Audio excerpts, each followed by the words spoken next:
Canva ကိုဖုန်းနဲ့အသုံးပြုနေကိုရှင်းပြပေးမယ်ကျွန်တော်ဒီဗီဒီယိုထဲမှာအလွယ်ဆုံးနည်းနဲ့ Canva ကိုအမြန်ဆုံးသုံးတဲ့အောင်ရှင်းပြပေးမယ်အတွက်ကြောင့်ဗီဒီယိုလေးကိုအဆုံးထိကြည့်ရှုပေးပါ Okay စလိုက်အောင်ဗျာ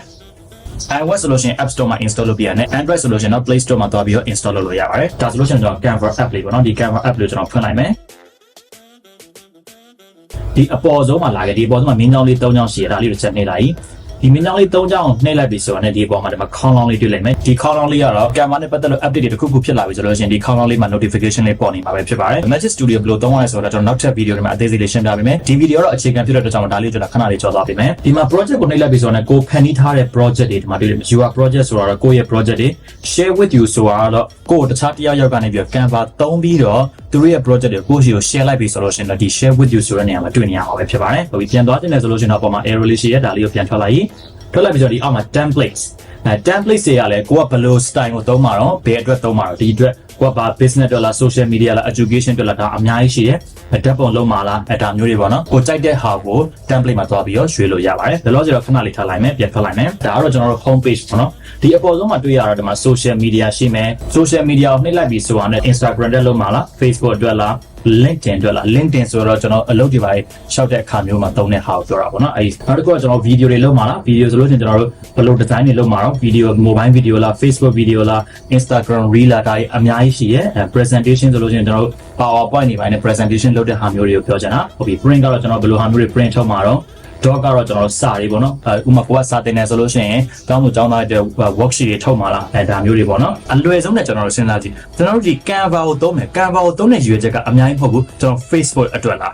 Instagram အတွက်လား YouTube အတွက်လား TikTok အတွက်လားဒါတွေဒီကျွန်တော်တို့အဓိကသုံးတဲ့ဟာတွေ Facebook တက်ဆိုလို့ကျွန်တော်ဘယ်ချက်ရှိမလို့ Facebook cover အတွက်လား Facebook profile အတွက်လားကိုယ့်ရဲ့ Facebook page မှာဓာတ်ပုံအနေနဲ့တင်ဖို့လားပြီးကြော်ညာအနေနဲ့တင်ဖို့လားဒီဟာလေးပဲ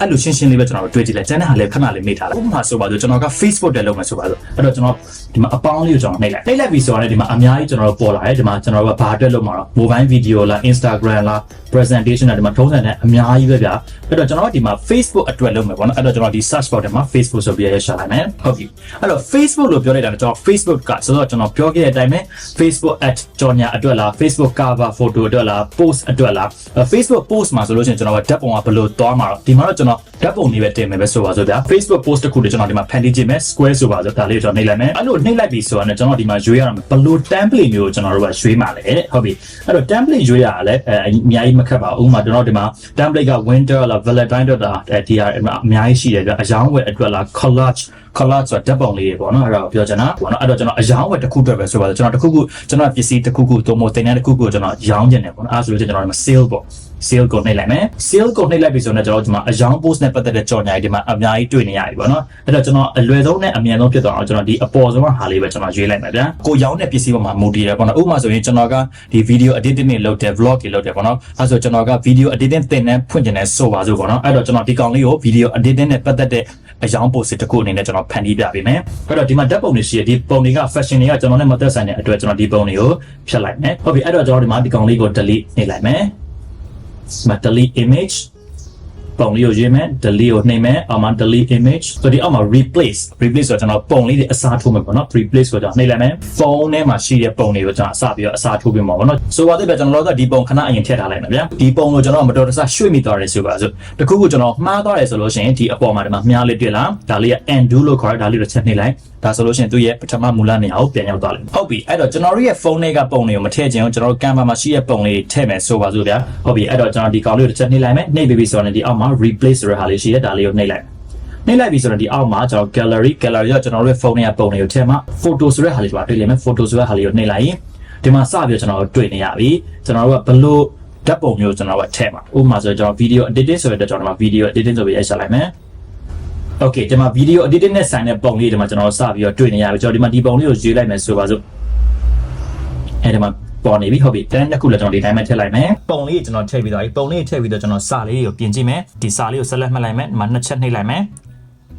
1 2and ဒါဆိုလို့ချင်းကျွန်တော်စာပြီးတော့ရေးလို့ရပြီဟုတ်ပြီဒါစာကကျွန်တော်နည်းနည်းလေးကြီးနေရပါတော့အဲ့တော့ဒီစာသားလေးကိုကျွန်တော်ဆက်လက်မှတ်မယ်ဒီမှာတွေ့လားအောက်ကိုလာခဲ့လိုက်font size ဆိုတဲ့ဟာလေးရှိရဲဒီမှာဒါလည်းနည်းနည်းသေးလိုက်ဆိုရင် sales ဆိုတဲ့နေရာမှာကျွန်တော်ကonline class ဆိုပါ online class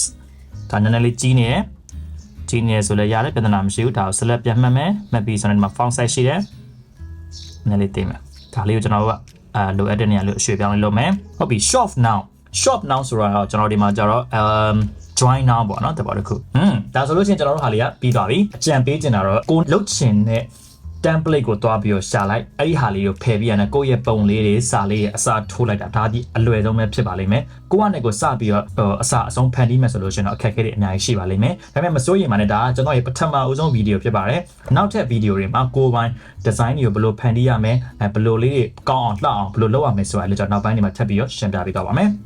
ကျွန်တော်ဒီကောင်လေးကိုကျွန်တော် export လုပ်ရတော့မယ်ပေါ့နော်လုပ်မယ်ဆိုလို့ရှိရင်ဒီအပေါ်မှာဒီမှာမြားလေးရှိရဒါလေးကိုနှိပ်လိုက်ရင်ကျွန်တော် download ကိုနှိပ်လိုက်ရအောင်မယ်အခုလောလောဆယ်ကျွန်တော်ကဒါလေးကဓာတ်ပုံပဲဖြစ်တဲ့အတွက်ဒီမှာကျွန်တော် PNG ဆိုပြီးတော့ပဲကျွန်တော်ရွေးထားဖို့လိုတယ်အကယ်၍ကိုကဗီဒီယိုကြီးထုတ်မယ်ပါညာဆိုလို့ရှိရင်တော့ဒီမှာ MP4 ဆိုပြီးတော့တွားပြီးတော့ရွေးပေးလိုက်ရအောင်မယ်ဆိုတော့လောလောဆယ်ကျွန်တော်က download ဆွဲလိုက်မယ် download ဆွဲမယ်ဆိုလို့ရှိရင်တော့ကျွန်တော်ဒီမှာ premium ဖြစ်မှရမယ်လို့ကျွန်တော်တို့ပြောတယ်ပေါ့နော်အဲ့တော့Canva Pro account လိုချင်တယ်ဆိုလို့ရှိရင်တော့ကျွန်တော်ချက်ပေါက်မှာလာရောက်ပြီးတော့ဆက်သွယ်ပေးလို့ရပါပြီ။ဟုတ်ပြီနော်ဒီလောက်ဆိုလို့ရှိရင်တော့ကျွန်တော် Canva ကိုဖုန်းလေးနဲ့အကြမ်းမြင့်လေးဘယ်လိုသုံးလဲဆိုတာလေးသိသွားပြီ။နောက်ထပ်ဗီဒီယိုလည်းထပ်ပြီးတော့စောင့်မျှော်ပေးကြပါအောင်။